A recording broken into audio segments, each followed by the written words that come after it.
পরিবারের সবার পছন্দের খাবার তো তৈরি করা হয়, কিন্তু নিজের পছন্দের খাবারটা আর তৈরি করা হয় না। আর এদিকে মাছ মাংস শাকসবজি খেয়ে আমার মুখের রুচি একদম 12টা বেজে গেছে।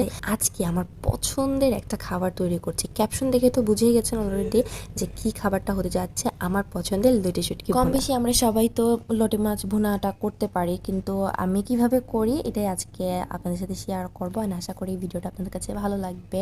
আর প্রথমে আমি সিদ্ধ করে নিয়েছিলাম লটে শুটকিটা ভালো করে। আর সিদ্ধ করার পর আমি এটা ভালো করে ধুয়ে পানি ঝরতে রেখে দিয়েছি। এদিকে পেঁয়াজ কুচি, তারপরে আদা বাটা, রসুন বাটা আর হচ্ছে জিরা বাটা, এগুলো একসাথে বেটে আমি ভালো করে এটা ভেজে নিচ্ছিলাম যাতে কাঁচা গন্ধটা না থাকে। এরপর এগুলো যখন ভাজা হয়ে গেছে আমি এখানে হলুদের গুঁড়া, তারপরে মরিচের গুঁড়া, ঝালটা কিন্তু আমি একটু বেশি দিয়েছি যেহেতু ঝাল ঝাল করবো, এই জন্য ঝালটা আমি আমার মতো করে দিয়েছি।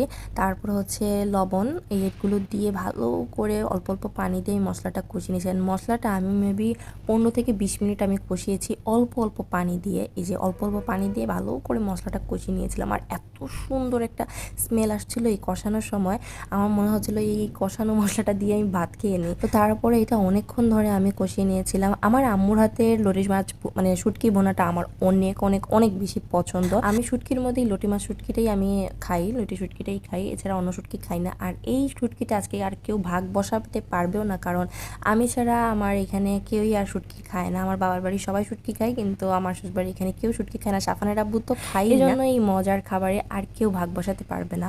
তো এইখানে যখন মশলাটা কষানো হয়ে গেছে আমি শুটকিটা দিয়ে দিলাম। তারপর অল্প পানি দিয়ে আমি একটু কষিয়ে নিয়েছিলাম।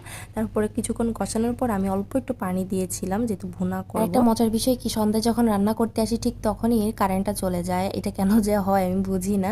তো যাই হোক, আমার লটি শুটকি ভুনাটা একদম রেডি হয়ে গেছে। আর এইটা খেতে যে এত মজার হয়েছে যেটা বোঝানো যাবে না না খাওয়ার অবধি। আর ঝালও অনেক বেশি হয়েছে, কাঁচামরিচে তো এমনিতেই ঝাল, তার উপর আজকে ঝালও অনেক বেশি দিয়েছিলাম।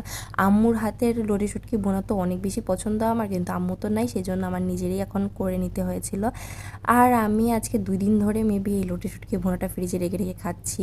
আর এমনিতে শুটকি শেষ হয়ে গেছিলো তাই আমি অল্প অল্প করে খেয়ে খেয়ে নিচ্ছিলাম, কিন্তু তৃপ্তি সহকারে খেয়েছি। এই কয়দিন মাছ মাংস শাকসবজি খেয়ে কী যে অবস্থা হয়েছে আমার। তো এই যে প্রথমে ভাতটা আমি এই যে শুটকি দিয়ে মাখিয়ে নিলাম। আর তারপর লেবু তো আমার লাগে, প্রতিটা খাবারে আমার লেবু লাগে, লেবু ছাড়া আমার চলেই না।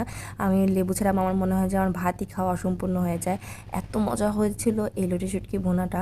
আপনারা কারা কারা শুটকি পছন্দ করেন আর এই লটি শুটকি ভুনা কার কার পছন্দ অবশ্যই কমেন্টে জানাবেন। ভিডিওটা যদি ভালো লেগে থাকে একটা লাইক করে দিবেন, কমেন্ট করে দিবেন, আর পারলে যদি একটু শেয়ার করে দিবেন। আর পেজে নতুন হয়ে থাকলে পেজটা ফলো করে দিবেন। আজকে ভিডিওটা কেমন লাগছে অবশ্যই জানাবেন, আর কার কার পছন্দ এই শুটকি জানাতে ভুলবেন না।